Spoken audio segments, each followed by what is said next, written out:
Hello students, once again welcome to your YouTube channel। पहले class में हम French revolution पढ़ चुके हैं। आज की क्लास में हम पढ़ेंगे Nazism and the rise of Hitler. ये हिस्ट्री का चैप्टर 3 है। इसमें आप इस चैप्टर को दो पार्ट में पढ़ेंगे। पहला पार्ट जो होगा उसमें जैसे कि चैप्टर का ही नाम है Nazism and the rise of Hitler. ये जो नाजिज्म है, नाजिज्म एक टाइप की आइडियोलॉजी है, तो ये हम डिस्कस करेंगे पार्ट सेकंड में। And the rise of Hitler, इसमें सारा का सारा जो हिटलर के बारे में ये दूसरा पोर्शन है, द राइज ऑफ हिटलर। ये जो चैप्टर है आपका, ये दो पार्ट में divided, Nazism and the rise of Hitler. तो जो पहला पार्ट हम डील करेंगे वो पूरा द राइज ऑफ हिटलर से। हिटलर कहाँ पे पैदा हुआ, कैसे ये पावर पे आया, कैसे इसने डेमोक्रेसी का डिस्ट्रक्शन किया, और कैसे वर्ल्ड वॉर सेकंड में जर्मनी हारा, ये सारी की सारी चीजें हम पार्ट 1 में डिस्कस करेंगे। इस वीडियो में हम दो टॉपिक डिस्कस करेंगे, the birth of Weimar Republic and Hitler rise to power, कि हिटलर कैसे पावर पे आया। हिटलर का जो टाइम पीरियड स्टार्ट हो रहा है वो स्टार्ट होता है 1919 से, जब से वर्ल्ड वॉर फर्स्ट खत्म होगा, और यहाँ तक हमें 1945 तक हिटलर के बारे में पढ़ना है, जब वर्ल्ड वॉर सेकंड खत्म होता है। एंड वाइमर रिपब्लिक के बारे में पढ़ने के पहले हमें देखना पड़ेगा वर्ल्ड वॉर फर्स्ट के बारे में। तो चलिए चैप्टर स्टार्ट करते हैं। जो वर्ल्ड वॉर फर्स्ट था, जो वर्ल्ड वॉर फर्स्ट लड़ा गया था, उसका टाइम पीरियड था 1914 से लेकर 1918 तक। इस टाइम पीरियड में वर्ल्ड वॉर फर्स्ट हुआ, 1914 से लेकर 1918 तक। अभी जो वर्ल्ड वॉर फर्स्ट हुआ, ये दो पावर्स के बीच में हुआ। पहली पावर थी एलाइड पावर, और दूसरी कौन सी थी, सेंट्रल पावर।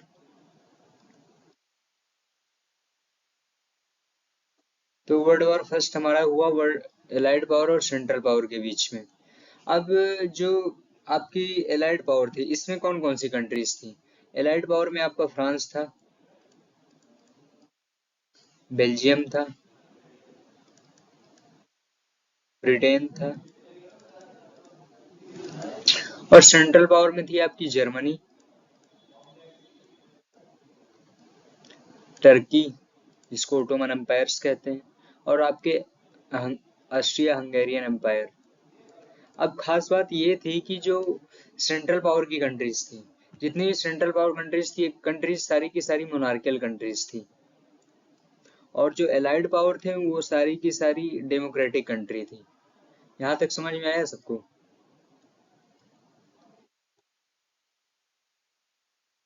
अब वर्ल्ड वॉर फर्स्ट जब हो रहा था, उस टाइम पे क्या था कि जो जर्मनी था, वर्ल्ड वॉर फर्स्ट के टाइम पूरे यूरोप में सबसे प्रॉस्पेरस कंट्रीज में आता था।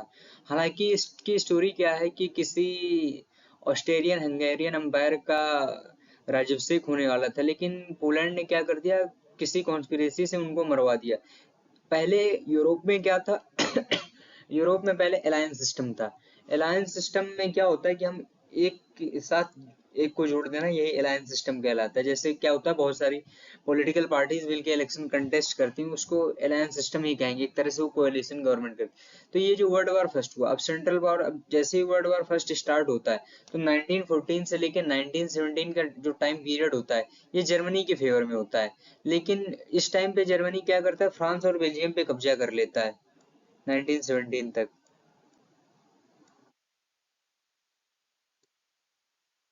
इस टाइम पीरियड 1917 तक जर्मनी में क्या कर लेता है, फ्रांस बेल्जियम पे कब्जा कर लेता है। लेकिन 1917 पर क्या होता है, यूएसए वर्ल्ड वॉर फर्स्ट में आ जाता है। यूएसए वर्ल्ड वॉर फर्स्ट कब ज्वाइन करता है, 1917 में।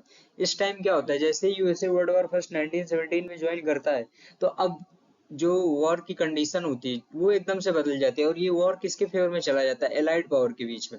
और एलाइड पावर के फेवर में जैसे ही जाता है, तो 1918 में वर्ल्ड वॉर फर्स्ट कौन जीत जाते हैं, एलाइड पावर जीत जाते हैं। अभी तक क्या था कि जर्मनी 1917 तक वर्ल्ड वॉर जीतने की सिचुएशन में थी, उसने फ्रांस और बेल्जियम में कब्जा करके रखा था। लेकिन जैसे यूएसए आ जाता है वर्ल्ड वॉर फर्स्ट में 1917 में, तो ये जो फर्स्ट वर्ल्ड वॉर होता है वो कौन जीत जाता है, allied power first world war जीत जाते हैं। यहाँ तक समझ में आया। अब क्या होता है, जब फर्स्ट वर्ल्ड वॉर का रिजल्ट आ जाता है कि allied power first world war जीत जाती है, तो अब जब allied power first world war जीतती तो उस सारा का सारा जो क्रेडिट होता है कि वर्ल्ड वॉर फर्स्ट किसकी वजह से हुआ, वो किसको दे दिया जाता है कि Germany. Germany is responsible for the world war first. अब एलाइड पावर जो वर्ल्ड वॉर जीत गया, अब उस जैसे ही वर्ल्ड वॉर फर्स्ट खत्म होता है, एक ऑर्गेनाइजेशन बनाया जाता है जिसका नाम होता है लीग ऑफ नेशंस। इसके बारे में और डिटेल में आगे पढ़ेंगे हम लोग। अब क्या होता है कि अब जर्मनी जैसे फर्स्ट वर्ल्ड वॉर खत्म होता है, तो वहां पे पहले मोनार्कियल सिस्टम था, अब कंट्री के गवर्नेंस के लिए कोई गवर्नमेंट नहीं है, तो एक नेशनल असेंबली इलेक्ट की जाती है। और ये जो नेशनल असेंबली इलेक्ट होती है, ये आपकी वाइमर पे होती है। कौन सी जगह पे होती है? वाइमर। इसीलिए इसका नाम क्या रख दिया जाता है, ये जो नेशनल असेंबली इलेक्ट होके आती है, इसका नाम वाइमर रिपब्लिक रख देते हैं। अब वाइमर रिपब्लिक जैसे ही जर्मनी पे रूल करना स्टार्ट करता है, तो ये क्या करता है, सबको यूनिवर्सल एडल्ट फ्रेंचाइजी दे देता है। यूनिवर्सल एडल्ट फ्रेंचाइजी क्या होता है? That means everyone should have the equal right.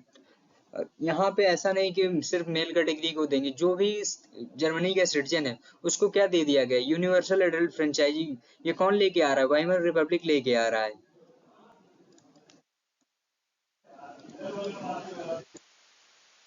Universal adult franchise का मतलब होता है कि वोटिंग राइट्स फॉर एवरीवन।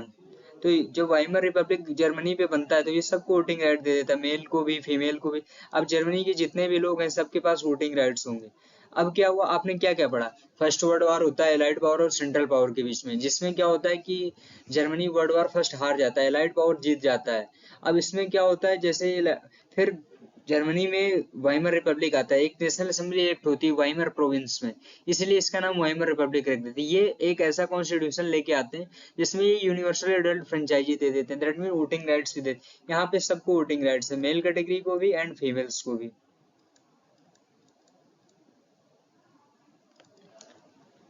अब ये जो वाइमर रिपब्लिक, इसमें कौन कौन से लोग हैं? इसमें वाइमर रिपब्लिक में डेमोक्रेट्स हैं, सोशलिस्ट हैं एंड रिपब्लिक है। ये सारे मिलके क्या बना रहे हैं, एक नेशनल असेंबली बना रहे हैं, जिसका नाम हम लोग क्या रख रहे हैं, वाइमर रिपब्लिक। हम क्या, पूरी जर्मनी के लोग इसको क्या कह रहे हैं, वाइमर रिपब्लिक कह रहे हैं। तो यहाँ तक समझ में आया कि वाइमर रिपब्लिक क्या है, कैसे फॉर्मेशन हुआ। एक नेशनल असेंबली अपॉइंट होती है वाइमर में। अब ये वाइमर में अपॉइंट होती है, इसलिए हम इसका नाम रख देते हैं वाइमर रिपब्लिक। ये जो अपना कॉन्स्टिट्यूशन लेके आती या ये जो रूल्स बनाती है, उसमें हम जर्मनी के लोगों को क्या दे रही है, यूनिवर्सल एडल्ट फ्रेंचाइजी दे रहा है। अब जब वर्ल्ड वॉर फर्स्ट में ये डिक्लेयर कर दिया गया है कि वर्ल्ड वॉर फर्स्ट का रिस्पॉन्सिबल जर्मनी है, तो एलाइड पावर क्या करता है कि एक ट्रीटी साइन करता है, ट्रीटी ऑफ वर्साइल्स। और ये जो ट्रीटी ऑफ वर्साइल्स है, ये साइन होती है आपके एलाइड पावर और वाइमर रिपब्लिक के बीच में। Allied power and Weimar Republic क्या करते हैं, ट्रीटी ऑफ वर्साइल्स को साइन करते हैं। अब ये जो ट्रीटी ऑफ वर्साइल्स है एलाइड पावर, वो कंडीशंस क्या होती है, मतलब ये वर्साइल्स में वाइमर रिपब्लिक बुलाया जाता है और एलाइड पावर के बीच में एक निगोशिएशन होता है। तो पहली जो शर्त होती है इस ट्रीटी की, ये होती है कि अब जर्मनी के पास क्या होगी, लिमिटेड मिलिट्री होगी।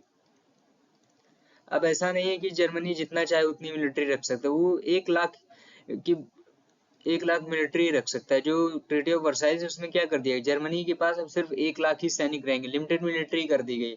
इसके बाद क्या है कि Germany will pay compensation. Germany को क्या देना है, कंपेंसेशन देना है। क्यों? जितना भी फर्स्ट वर्ल्ड वॉर में एलाइड पावर का खर्चा है, ये जर्मनी क्या करेगी, कंपेंसेशन के रूप में देगी एलाइड पावर्स को। और ये कितना है, ये 6 मिलियन यूरो। 6 मिलियन यूरो, यहाँ पे सॉरी 6 बिलियन यूरो होगा। 6 बिलियन यूरो कंपेंसेशन कौन देगा, जर्मनी देगा, किसको, एलाइड पावर को। इसके साथ साथ एक और यहाँ पे ट्रीटी ऑफ वर्साइल्स में इंस्ट्रक्शन होती है, वो ये होती है कि जो रिसोर्सेस हैं जर्मनी की, उसमें किसका कंट्रोल हो जाएगा, फॉरेन का। फॉरेन कंट्रीज कौन सी, जो एलाइड पावर है। तो यहाँ पे जो थर्ड कंडीशन है वो क्या है, फॉरेन इन्फ्लुएंसेस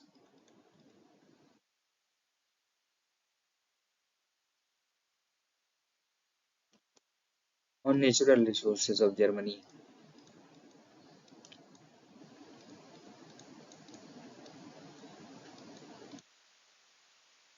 यहाँ तक समझ में आ गया सबको? बता दो एक बार बेटा। ट्रीटी ऑफ वर्साइल्स में क्या है, एलाइड पावर ने 3 कंडीशंस के साथ एक ट्रीटी ऑफ वर्साइल साइन करी, और ये ट्रीटी जो साइन होती है लाइट पावर और वाइमर रिपब्लिक के बीच में होती है। तो पहली कंडीशन ये होती है कि अब जर्मनी के पास क्या होगा, लिमिटेड मिलिट्री होगी, that means Germany have only 1 lakh soldiers. इसके बाद क्या होता है कि सेकंड कंडीशन ये रख दी जाती है कि Germany should have to pay compensation to the allied power, that is 6 billion euro। इसके साथ साथ there will be a foreign influence on the natural resources of Germany। यहाँ पे क्या होगा, जो जर्मनी के नेचुरल रिसोर्सेज हैं उसमें किसका इन्फ्लुएंस होगा, फॉरेन इन्फ्लुएंस होगा। दैट मीन्स जो एलाइड पावर की कंट्रीज हैं वो वहां पे क्या ले लेंगी, कंट्रोल ले लेंगी, जिससे क्या होगा, ये सारी कंडीशन ट्रीटी ऑफ वर्साइल्स में जर्मनी साइन करता है एलाइड पावर के साथ। और ये जो ट्रीटी साइन कर रहा है जर्मनी की तरफ से वो आपका वाइमर रिपब्लिक है। अब effect of war, that means अभी वर्ल्ड वॉर फर्स्ट हुआ है, तो अब जर्मनी के लोगों पे वॉर का क्या इफेक्ट होगा। जो पहला इफेक्ट आपको देखने को मिलेगा वो कौन सा होगा, यहाँ पे पहला तो आपको साइकोलॉजिकल इफेक्ट देखने को मिलेगा। देन दूसरा जो इफेक्ट होगा वो होगा आपका physical effect. And last one is economical effect.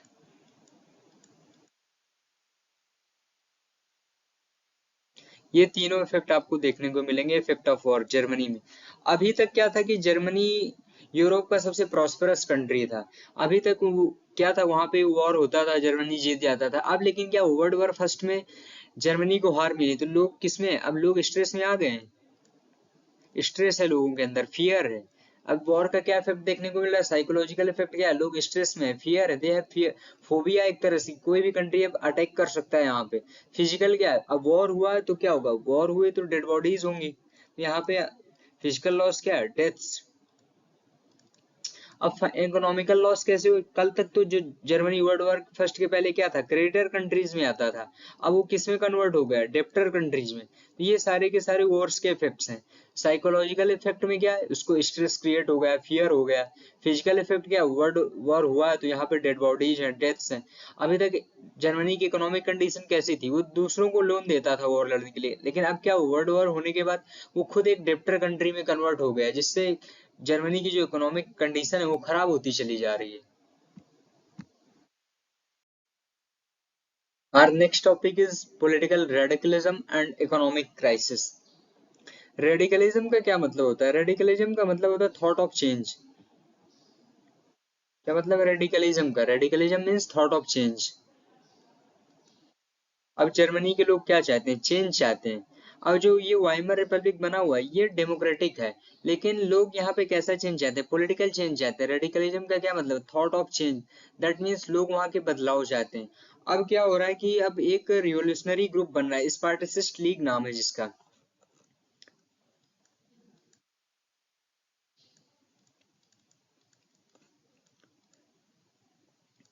स्पार्टिसिस्ट league क्या है, group of revolutionaries that is revolting against the Weimar Republic.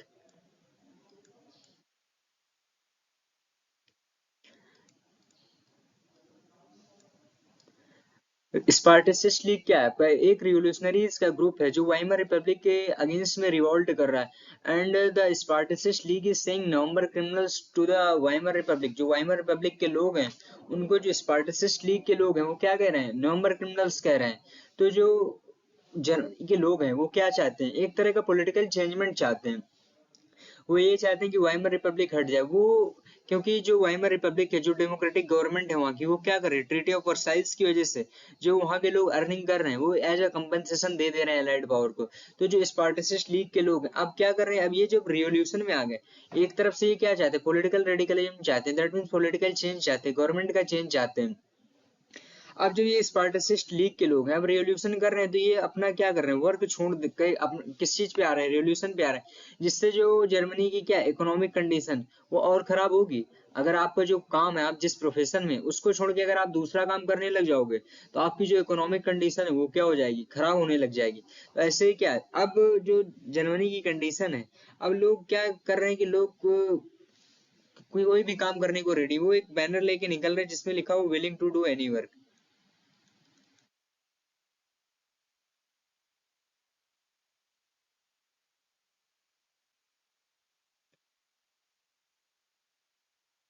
अब क्या हो रहा है, वहां के लोग बहुत सारे, अब इकोनॉमिक क्राइसिस आ गई है जर्मनी में, अब लोग क्या कर रहे हैं, क्रिमिनल्स एक्टिविटीज में एंगेज हुए जा रहे हैं,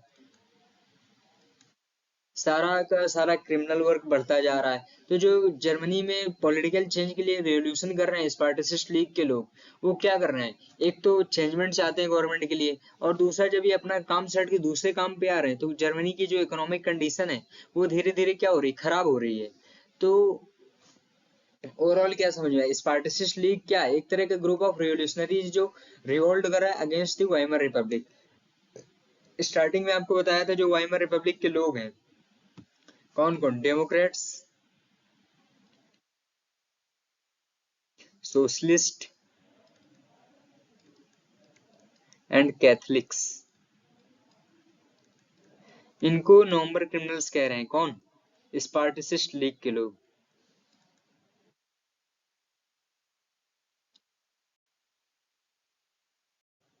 द ईयर ऑफ डिप्रेशन, ये जो द ईयर ऑफ डिप्रेशन है, ये 1929 को कहा गया है जर्मनी में।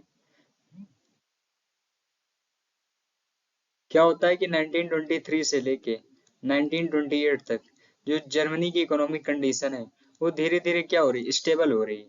यहाँ पे क्या हो रहा है कि ये जो यूएसए है वो जर्मनी को क्या दे रहा है, लोन दे रहा है,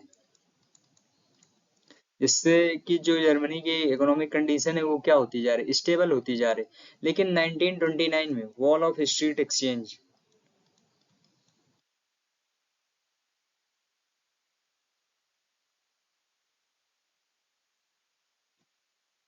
wall of street exchange USA का स्टॉक एक्सचेंज है, ये क्या हो जाता है, क्रैश हो जाता है। दैट मीन्स जितने फॉरेन इन्वेस्टर्स होते हैं इसमें अपने शेयर्स सेल कर देते हैं, जिससे वॉल ऑफ स्ट्रीट एक्सचेंज गिर जाता है, जिससे जो अमेरिका की इकोनॉमी है वो हिट कर जाती है। 1929 से लेकर 1932 के बीच में जो यूएसए की इकोनॉमी है वो पूरी तरह से हाफ हो जाती है। दैट मीन्स अभी अगर 100 है 1929 में, 1932 तक कितनी हो गई, 50 हो गई। तो अब जब अमेरिका की इकोनॉमी हिट हो रही है, तो अमेरिका ने क्या कर दिया, अमेरिका ने कह दिया जर्मनी को अब हम आपको किसी भी टाइप का लोन नहीं दे पाएंगे। जब अब अमेरिका ने जर्मनी को लोन देने से मना कर दिया, तो जो जर्मनी की इकोनॉमिक कंडीशन है वो और खराब होती चली गई। अब उससे क्या हो रहा है, लोग यहाँ पे अब फिर से इकोनॉमिक क्राइसिस आ जाता है, और लोग अब, क्योंकि अब Germany already treaty of Versailles में क्या कर रहा है, कंपनसेशन दे रहा है, और जर्मनी की इतनी कंडीशन अच्छी नहीं कि अपने लोगों को एम्प्लॉयमेंट क्रिएट कर दिया है, इकोनॉमिकल डेवलपमेंट किसी भी टाइप से कर ले। तो जब हर तरफ से जर्मनी ट्रैप होता जा रहा है, एक तरफ वो खुद ग्रोथ कर नहीं पा रहा है, और इस टाइम क्या हो गई, यूएसए ने लोन देने से मना कर दिया, तो जिससे जो जर्मनी की इकोनॉमिक कंडीशन है वो और खराब होती जा रही, जिससे क्या हो रहा है, लोग वहां पे इकोनॉमी बहुत ज्यादा हिट कर जाती है, जिसकी वजह से क्या हो रहा है, द ईयर ऑफ डिप्रेशन जैसी सिचुएशन क्रिएट हो जाती है। अब इस टाइम क्या, अब जब इकोनॉमिक क्राइसिस जर्मनी में हुआ था तो पहले क्या किया जर्मनी ने, हाइपर इन्फ्लेशन जैसी सिचुएशन बना दी। हाइपर इन्फ्लेमेशन में क्या होता है कि जो गुड्स की वैल्यू है वो क्या होती है, हाई होती है, और करेंसी की वैल्यू क्या होती है, लो होती है।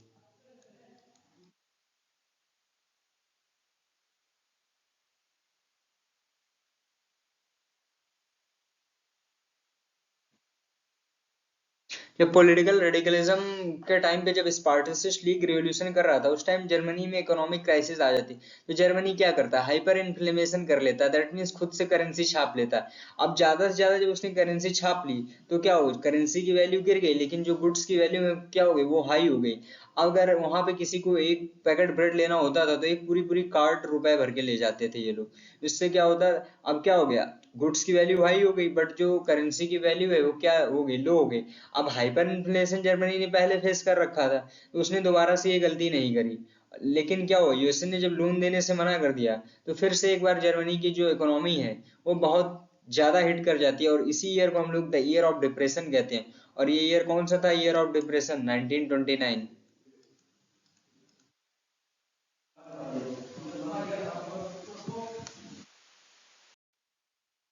अब हमारा जो नेक्स्ट टॉपिक है वो Hitler's rise to power. Hitler भी नॉर्मल बच्चों की तरह, उसका भी एक गोल था लाइफ में, वो भी कुछ बनना चाहता था। तो जो पैदा होता है, हिटलर पैदा होता है 1889 में ऑस्ट्रिया में।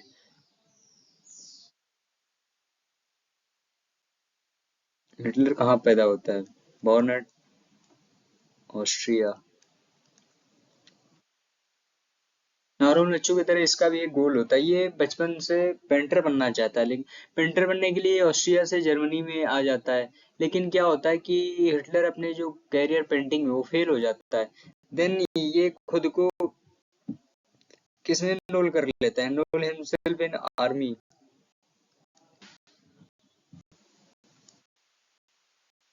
Himself in army.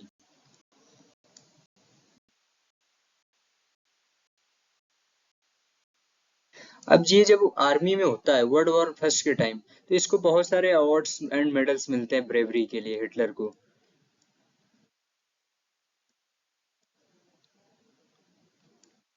और ये जो वर्ल्ड वॉर फर्स्ट होता है, इसको बहुत प्रैक्टिकल वे में हिटलर देख रहा होता है कि मतलब कैसे जर्मनी को एक प्लानिंग के थ्रू हराया जाता है वर्ल्ड वॉर फर्स्ट में। जैसे ही वर्ल्ड वॉर फर्स्ट खत्म होता है, फिर 1919 में हिटलर क्या करता है, पॉलिटिक्स में आ जाता है और ये एक पार्टी ज्वाइन करता है जिसका नाम होता है जर्मन वर्कर्स पार्टी।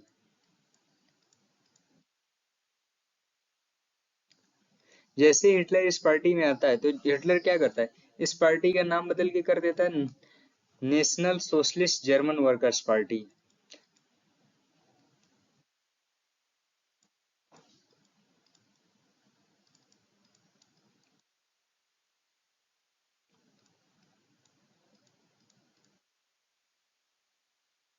इसको हम नाजी पार्टी कहते हैं।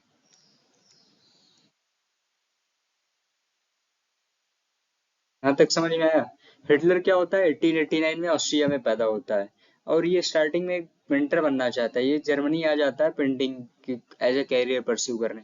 लेकिन क्या होता है कि एग्जीबिशन में ये जाता है जिसमें इसकी पेंटिंग अवॉइड कर दी जाती है, एक्सेप्ट नहीं की जाती है। तो हिटलर इस चीज से परेशान हो जाता है, फिर ये खुद को आर्मी में एनरोल कर लेता है, आर्मी में आ जाता है। वर्ल्ड वॉर फर्स्ट के टाइम इसको ब्रेवरी के लिए बहुत अवार्ड मिलते हैं हिटलर को।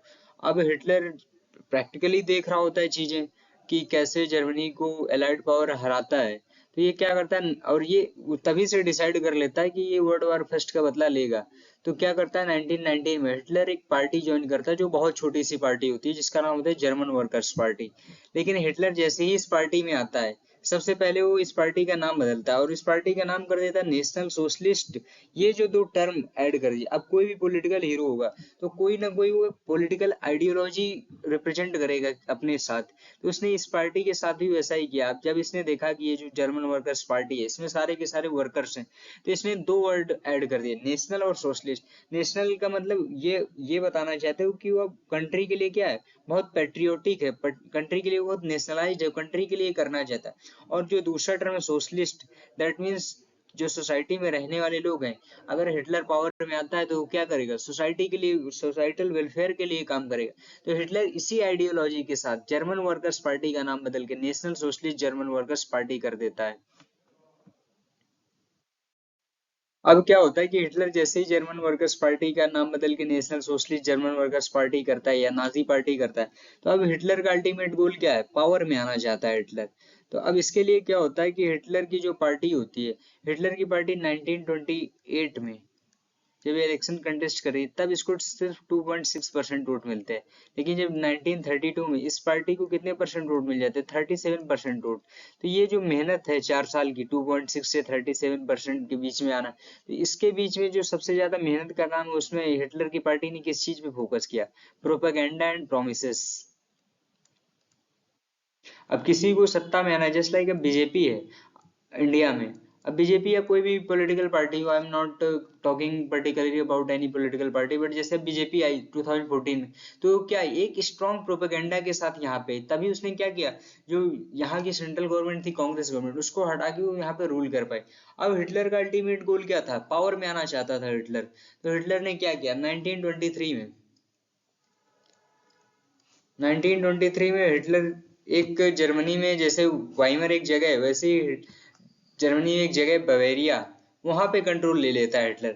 लेकिन जैसे ही हिटलर बवेरिया पे कंट्रोल लेता है, तो हिटलर को उठा के जेल पे डाल दिया जाता है और उस पे केस लगा दिया जाता है ट्रेजन का। दैट मीन्स ये कंट्री को हार्म कर रहा है। अब लेकिन हिटलर यहाँ पे अभी रुकता नहीं, जेल पे चला जाता है, फिर भी वो क्या कर रहा है, कंट्री के लिए प्रोटेस्ट कर रहा है and continuously he is struggling for coming into power. और जैसे ही हिटलर जेल से बाहर आता है तो क्या होता है, 1928 में जब वो बाहर आता है, 1928 में जब बाहर आता है तो वो क्या करता है, वो इलेक्शन कंटेस्ट करता है। इलेक्शन जैसे ही कंटेस्ट करता है, हालांकि इस बार जो उसकी पार्टी का परफॉर्मेंस है वो अच्छा नहीं होता।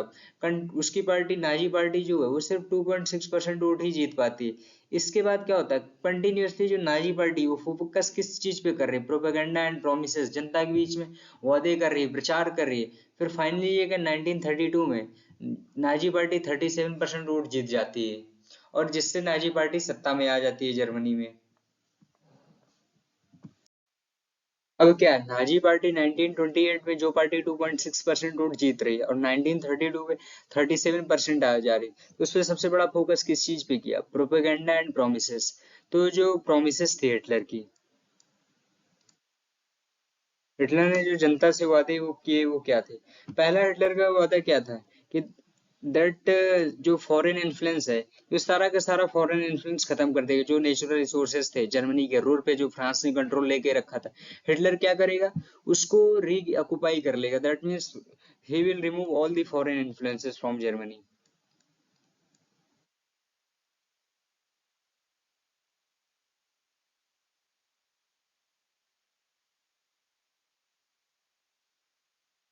इसके अलावा उसने प्रॉमिस क्या किया, not to obey the Treaty of Versailles.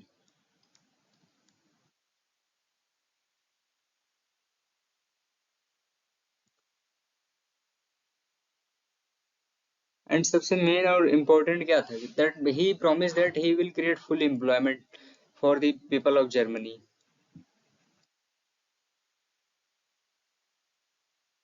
और हिटलर का प्रोपेगेंडा क्या था, हिटलर का प्रोपेगेंडा था वो रेड बैनर विद स्वास्तिक। आपने हिटलर के शर्ट में भी देखा स्वास्तिक का सिंबल बना हुआ है। इसके साथ साथ मास रैलीज करता था हिटलर, असेंबलीज कंडक्ट होती थी।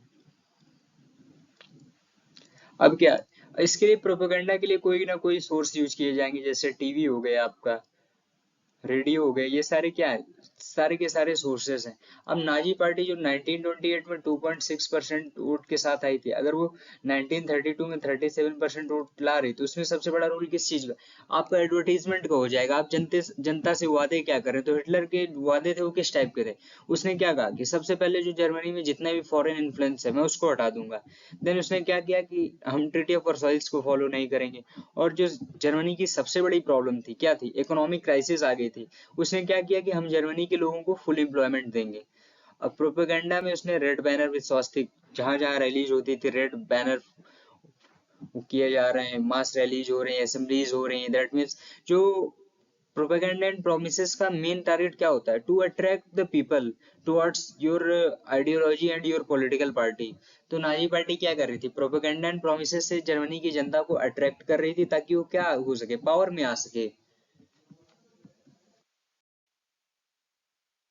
अब क्या होता है, 30 जनवरी 1933 को हिटलर जर्मनी का चांसलर बन जाता है। जो प्रेसिडेंट हिडेनबर्ग होते हैं, प्रेसिडेंट हिडेनबर्ग उस टाइम जर्मनी के प्रेसिडेंट होते हैं जब हिटलर चांसलर बनता है। तो 30 जनवरी 1933 को वो क्या करते हैं, हिटलर को इनविटेशन भेजते हैं, that you are becoming the chancellor of country. वहां पे क्या है, चांसलरशिप फॉर्म ऑफ गवर्नमेंट है जर्मनी में। तो अब क्या है, हिटलर क्या बनता है, 30 जनवरी 1933 को चांसलर बनता है जर्मनी का। ऐसा नहीं है कि प्रेसिडेंट हिडेनबर्ग कह रहे हैं कि आओ हिटलर आज से डिक्टेटर बन जाओ तुम, क्या हो रहा है, वो हिटलर की पार्टी नाजी पार्टी 37% वोट जीत के आ रही, वो पावर पे आ रही। तो वो हिटलर उस पार्टी का लीडर था, तो हिटलर को प्रेसिडेंट हिडेनबर्ग क्या करते हैं, नॉमिनेट करते हैं, इनवाइट करते हैं एज ए चांसलर। 30 जनवरी 1933 को क्या है, Hitler became the chancellor of the Germany.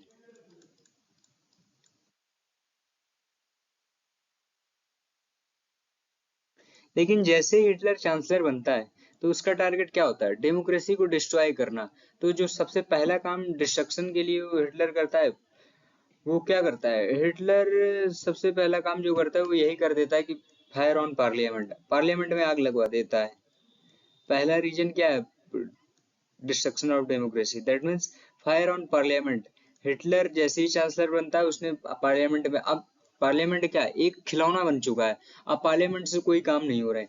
अब दूसरा काम क्या था, जो वाइमर रिपब्लिक ने कॉन्स्टिट्यूशन बनाया था उसमें कुछ डिफेक्ट्स भी थे। अब वो दो डिफेक्ट थे वाइमर रिपब्लिक के कॉन्स्टिट्यूशन में एक यहाँ पे हेडिंग डाल लीजिए आप लोग, डिफेक्ट्स ऑफ वाइमर रिपब्लिक। जो वाइमर रिपब्लिक के डिफेक्ट थे, तो वाइमर रिपब्लिक का जो पहला डिफेक्ट था वो था प्रोपोर्शनल रिप्रेजेंटेशन।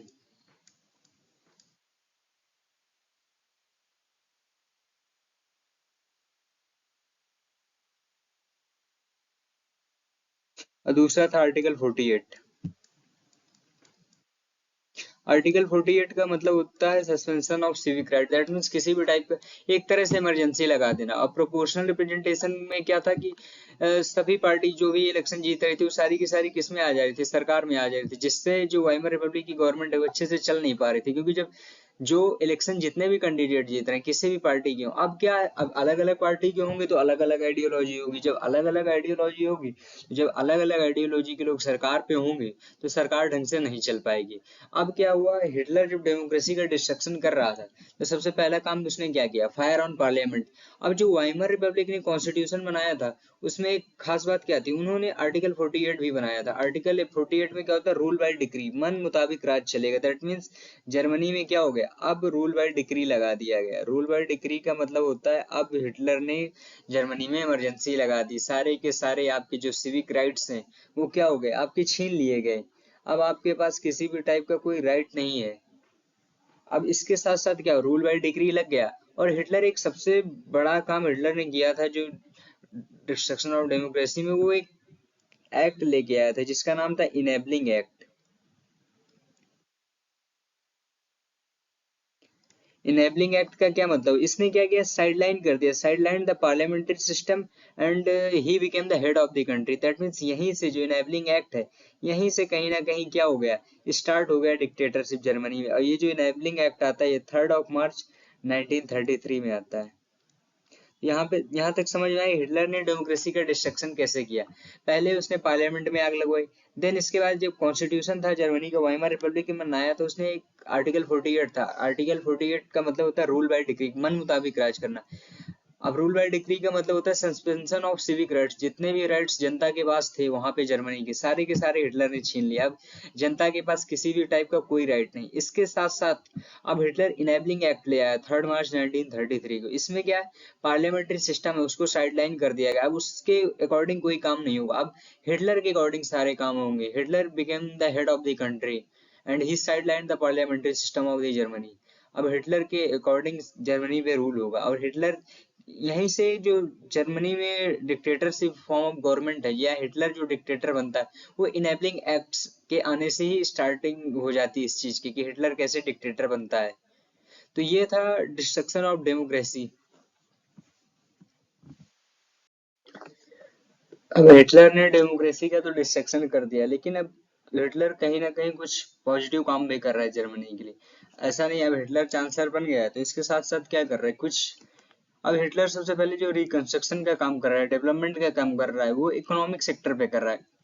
इसके लिए क्या कर रहा है कि इकोनॉमिक्स अपॉइंट करता है जिनका नाम होता है हेल्मर शैट।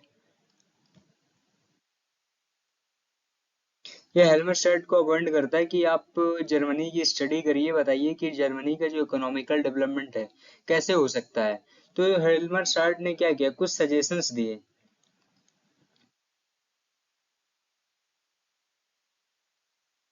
ये सजेशंस बाय हेल्मर शैट। हेल्मर शैट ने क्या कहा, ये हेल्मर शैट ने कहा सबसे पहला काम क्या करो तुम, फुल एम्प्लॉयमेंट करो, full production full employment through state funding.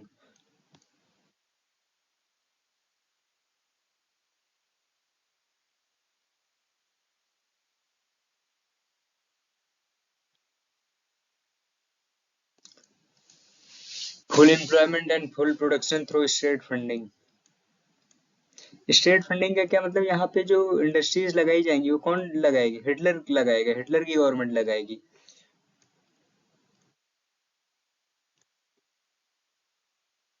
दूसरा काम इन्होंने क्या कहा, इन्होंने कह दिया कि जर्मन हाईवेज बनवाओ।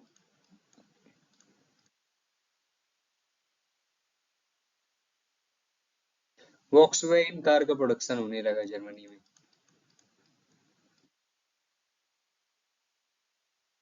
अब हिटलर ने क्या किया कि हेल्मर शैट को अपॉइंट किया as an economist to study the economic condition of Germany. तो हेल्मर शैट ने कुछ सजेशंस दिए। पहली सजेशन उन्होंने दी कि full employment and full production through state funding. हमें क्या करना है, फुल यहाँ पे प्रोडक्शन करना है। जब हम प्रोडक्शन करेंगे तो हमें क्या, लेबर की जरूरत पड़ेगी। जब लेबर की जरूरत पड़ेगी तो हमारे पास क्या है, जर्मनी की जनता है, उससे हम क्या कर रहे हैं, प्रोडक्शन भी कर रहे हैं और एम्प्लॉयमेंट भी क्रिएट कर रहे हैं। तो इससे क्या होगा, जो जर्मनी की इकोनॉमिक कंडीशन है वो सुधर जाएगी। दूसरा क्या कहा इन्होंने, अब हम कार का प्रोडक्शन कर रहे हैं, वॉक्सवैगन कार का प्रोडक्शन हेल्मरशॉट ने जर्मनी में स्टार्ट करा दिया। फिर इसके बाद क्या है, ये जो कार देख रहे हैं, इस वॉक्सवैगन का मॉडल, पहला मॉडल जो हिटलर के टाइम पे हिटलर ने कराया था वॉक्सवैगन का, वो कुछ इस टाइप से था। यही है वॉक्सवैगन कार हिटलर के टाइम की। अब जब वॉक्सवैगन कार हो गई तो वॉक्सवैगन कार दूसरे दूसरे कंट्रीज में भेजी जाने लगी, जिससे क्या हो रहा है, जर्मनी की इकोनॉमिक कंडीशन सुधर रही है। अब जब कार जर्मनी ले आया तो उन्होंने, हेल्मरशॉट ने सजेस्ट किया कि आप क्या करो कि जर्मन हाईवेज बनवा दो। तो हिटलर ने हाईवे भी बनवाना स्टार्ट कर दिया। हाईवे से क्या होता है कि टैक्स आता है, इससे जो कंट्री की इकोनॉमिक कंडीशन है वो सुधरती है। अब क्या थे, जैसे ही अब जर्मनी की जो इकोनॉमिक कंडीशन है वो पटरी में आने लगी। लेकिन हिटलर क्या चाहता था, हिटलर बहुत स्पीड से डेवलपमेंट चाहता था। हिटलर की एक ही स्ट्रेटेजी थी कि वॉर करो, कंट्री को कैप्चर करो। जब वॉर में आप जीत जाओगे तो उस कंट्री के सारे रिसोर्सेज आपके हो जाएंगे और आप अपनी कंट्री का डेवलपमेंट कर सकते हो। दैट मीन्स इकोनॉमिक डेवलपमेंट आप तभी कर सकते हो जब दूसरी कंट्री पे आप वॉर करो, उसके सारे रिसोर्सेज छीन लो। अब ये सारे तो हिटलर को सजेस्ट किया हेल्मरशॉट ने। लेकिन हिटलर की स्ट्रेटेजी तो आर्मामेंट पे थी, दैट मीन वॉर पे थे। तो हिटलर क्या चाहता था, आर्मामेंट बनाना। लेकिन इन्होंने क्या कहा कि डोंट इन्वेस्ट ऑन री आर्मामेंट। दैट मीन्स हथियारों पे इन्वेस्ट ना करो, ये सारी चीजें करो जो मैं सजेस्ट कर रहा हूँ। कहीं ना कहीं जो कंट्री की इकोनॉमिक कंडीशन है वो सुधर जाएगी। इन्होंने क्या कहा था हेल्मरशॉट ने, डोंट इन्वेस्ट ऑन री आर्मामेंट। बट हिटलर क्या चाहता था, हिटलर वॉर चाहता था। और वॉर के लिए आपको वेपन चाहिए, ये तो है नहीं कि आप तमाचे लगा के काम चला लोगे या बातों से समझा। वॉर के लिए आपको क्या चाहिए, वेपन्स चाहिए। तो हिटलर ने किस चीज पे फोकस किया, रीआर्मामेंट पे। इसी बात पे जो हिटलर का और हेल्मरशॉट का क्या हो जाता है, क्लैश हो जाता है। और हिटलर क्या करता है, हेल्मरशॉट को हटा देता है और हिटलर अब अपने अकॉर्डिंग सारा काम कर रहा है। तो पहला रिकंस्ट्रक्शन क्या था, इकोनॉमिक रिकंस्ट्रक्शन किया हिटलर ने। अब हिटलर क्या कर रहा है, इकोनॉमिक डेवलपमेंट जब जर्मनी का होने लगा, इकोनॉमिक चीजें ठीक होने लगी, तो हिटलर ने फॉरेन पॉलिसी पे फोकस किया। सबसे पहला काम उसने क्या किया, सबसे पहला काम उसने क्या किया, जर्मनी को रिमूव कर लिया लीग ऑफ नेशंस से। आपको स्टार्टिंग में बताया था लीग ऑफ नेशंस क्या था।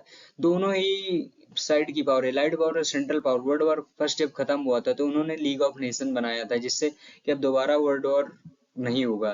तो हिटलर ने क्या किया, remove Germany from league of Nations. पहला काम फॉरेन पॉलिसी पे उसने यही किया।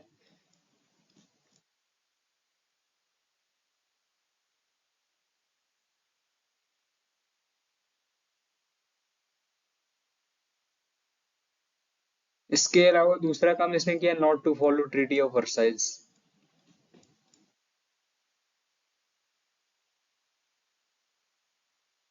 इसके साथ साथ इसने क्या कर री ऑक्युपाई कर लिया हिटलर ने, री ऑक्युपाइड रूर एंड रेनलैंड। ये जो दो एरिया रूर एंड राइनलैंड, ये बेसिकली रिसोर्स रिच एरिया थे जर्मनी की, जिसमें फ्रांस ने कब्जा करके रखा था। हिटलर ने इसको क्या कर लिया, री ऑक्युपाई कर लिया हिटलर ने। हिटलर की जो फॉरेन पॉलिसी, हिटलर इंटीग्रेटेड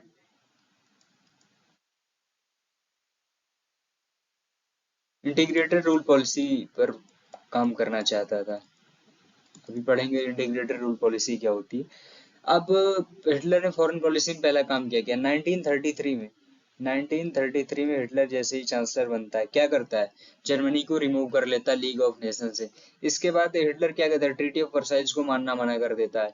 इसके बाद जैसे ही उसने प्रॉमिस किया था अपनी जनता से कि फॉरेन इन्फ्लुएंस जर्मनी से खत्म कर देगा, तो वो क्या कर रहे हैं, चांसलर बनने के बाद या डिक्टेटर बनने के बाद, वो जो दो रिसोर्स रिच एरिया थे रूर और आइलैंड, जिसपे फ्रांस ने कब्जा कर रखा था, उसको वापस से किसमें शामिल कर लेता है, जर्मनी में शामिल कर लेता है। और जो हिटलर की आइडियोलॉजी, हिटलर की क्या आइडियोलॉजी, हिटलर चाहता है integrated rule policy. That means साथ मिला के रूल करने वाले। हिटलर जैसे ही चांसलर बनता है, हिटलर ने जर्मनी के साथ किसको मिला लिया, ऑस्ट्रिया को।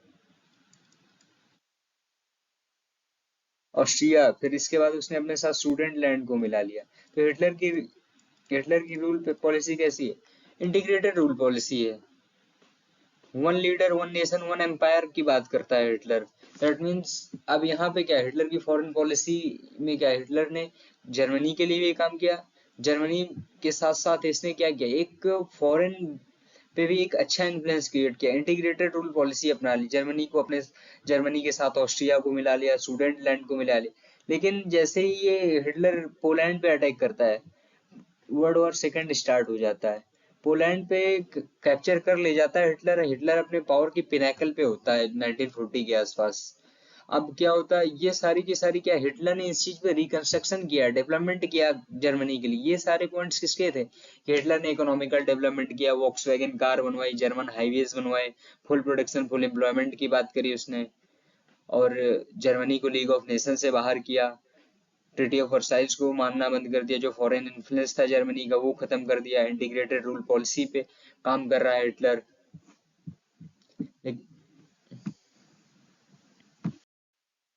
अब जो हिटलर की पॉलिसी थी वो इंटीग्रेटेड रूल पॉलिसी थी।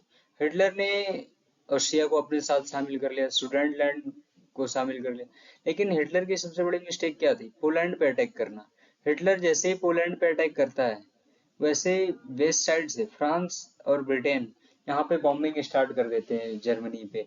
हालांकि हिटलर सक्सेसफुल हो जाता है पोलैंड को कैप्चर करने में, लेकिन जैसे ही पोलैंड पे अटैक करता है तो वर्ल्ड वॉर सेकंड स्टार्ट हो जाता है। दैट मीन्स अभी तक जो लाइट पावर शांत बैठी थी, अब वो क्या कर रहे हैं, हिटलर के अगेंस्ट वो खड़े हो जा रहे हैं। तो जब वर्ल्ड वॉर सेकंड हुआ तो वो दो पावर्स के बीच में होता, पहला था आपका एलाइड पावर जो वर्ल्ड वॉर फर्स्ट में भी था, एंड यहाँ पे इस बार एक्सिस पावर बन रहा है।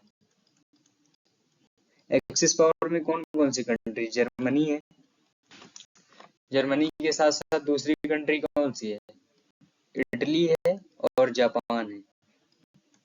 इन तीनों के बीच में ट्राइपार्टाइट एग्रीमेंट साइन होता है। दैट मीन्स ये एक दूसरे को क्या करेंगे, वर्ल्ड वॉर सेकंड में प्रोटेक्ट करेंगे। और एलाइड पावर में फिर से वही सारी कंट्रीज, फ्रांस, ब्रिटेन, रसिया। इस बार फिर यूएसए लेट ही आएगा इसमें हालांकि। अब क्या होता है, world war first second start हो जाता है। वर्ल्ड वॉर सेकंड में जर्मनी क्या करता है, पोलैंड पे कैप्चर कर लेता है। जैसे अब ये क्या, ये आपकी जर्मनी है, जर्मनी के जस्ट बगल में यहाँ पे पोलैंड है। हिटलर यहाँ पे वॉर स्टार्ट कर देता है और पोलैंड को कैप्चर कर लेता है। पोलैंड को कैप्चर करने के बाद इधर से क्या होता है, इधर जर्मनी के जस्ट बगल यहाँ पे फ्रांस है और ये बेल्जियम है। अब फ्रांस वेस्ट साइड से क्या करते, फ्रांस और ब्रिटेन जर्मनी पे बॉम्बिंग स्टार्ट करते। अब जर्मनी क्या कर रहा है, वेस्ट में भी लड़ रहा है, ईस्ट में भी लड़ रहा है। हालांकि इस टाइम में हिटलर कब्जा कर लेता है पोलैंड पे। लेकिन अब पोलैंड पे जैसे कब्जा करता है, पोलैंड के जस्ट बगल में यहाँ पे क्या है, सोवियत यूनियन है। हालांकि हिटलर ने स्टालिन के साथ एक एग्रीमेंट करके रखा था कि हम आपको परेशान नहीं करेंगे, हम, आप हमको मत करिए। लेकिन हिटलर ये एग्रीमेंट या ये फ्रेंडशिप बॉन्ड तोड़ देता है और सोवियत यूनियन पे भी अटैक कर देता है हिटलर। और हिटलर की यही सबसे बड़ी मिस्टेक हो जाती है। हिटलर जैसे ही सोवियत यूनियन पे अटैक करता है, तो सोवियत यूनियन क्या करता है, जो उस टाइम का रसिया होता है, हिटलर को हरा देता है। हिटलर को जैसे ही हरा देता है तो जो सोवियत यूनियन की आर्मी है वो क्या करती है, बर्लिन, जो जर्मनी का पार्लियामेंट है, यहाँ जाके सोवियत यूनियन का फ्लैग होस्ट कर देती है। दैट मीन्स यहाँ पे जर्मनी पार्लियामेंट में क्या है, अब झंडा किसका हो गया, सोवियत यूनियन का। हिटलर यहाँ पे हारे, पहला वर्ल्ड वॉर सेकंड में जर्मनी को ये डिफीट मिलती है। इसके साथ साथ क्या होता है कि जो जापान होता है, इसका जो ट्राइपार्टाइट एग्रीमेंट जिसके साथ है, जापान यूएसए के नवल बेस पे, यूएसए का नवल बेस कौन सा है, Pearl Harbor, Pearl Harbor is the Naval base of USA. यहाँ पे क्या कर देता, अटैक कर देता। अभी तक यूएसए क्या था, यूएसए वर्ल्ड वॉर सेकंड में आना नहीं चाहता था, लेकिन जैसे ही जापान पर्ल हार्बर पे अटैक करता है, तो यूएसए क्या करता है, जापान की जो दो सिटीज हैं, नागासाकी और हिरोशिमा, यहाँ पे न्यूक्लियर बम गिरा देता है। नागासाकी और हिरोशिमा में जैसे ही न्यूक्लियर बम गिराता है यूएसए, जापान क्या कर देता है, सरेंडर कर देता है। अब जब जापान ने सरेंडर कर दिया तो इधर जर्मनी भी वर्ल्ड वॉर सेकंड में सरेंडर कर देता है। जब वर्ल्ड वॉर सेकंड में जर्मनी सरेंडर कर देता है, फिर इसके बाद क्या होता है, फिर से एलाइड पावर जीत जाता है वर्ल्ड वॉर सेकंड। इस बार क्या है, हिटलर और हिटलर का जो प्रोपेगेंडा मिनिस्टर है, ये सारे मिलके क्या कर लेते हैं, सुसाइड कर लेते हैं, और वर्ल्ड वॉर सेकंड यहीं से खत्म हो जाता है। हालांकि यूएसए इस वॉर में नहीं आना चाहता था, क्योंकि वो अपनी इकोनॉमिक कंडीशन को क्या कर रहा है, रिपेयर कर रहा है। लेकिन जो जर्मनी का फ्रेंड है जापान, उसने यूएसए का जो नवल बेस है पर्ल हार्बर, उस पर अटैक कर दिया। जब उस पर अटैक कर दिया तो इसने जो जापान की दो सिटीज है नागासाकी और हिरोशिमा, तो 6 अगस्त 1945 एंड 9 अगस्त 1945, ये दो दिन ऐसे हैं। इसमें क्या करता है यूएसए, न्यूक्लियर बॉम्ब गिरा देता है जापान में, जिससे क्या होता है, जापान सरेंडर कर देता है। जब जापान सरेंडर कर देता है तो इधर जर्मनी सरेंडर करता है। एक बार फिर से जर्मनी वर्ल्ड वॉर सेकंड हार जाता है, और इस टाइम जो विनर बनते हैं फिर से एलाइड पावर विनर बन जाते हैं। तो ये था हमारा chapter Nazim and riser Fiddler का पार्ट 1। पार्ट 2 बहुत जल्द आने वाला है। Please subscribe the channel. और इस वीडियो को हमने जो लाइक टारगेट रखा है, वो हमने 1000 लाइक्स का रखा हुआ है। तो आप सबको क्या करना है, लाइक करना है, कमेंट करना है, और बताना है कि कैसा लगा ये वीडियो आपको। And thank you so much for watching this video.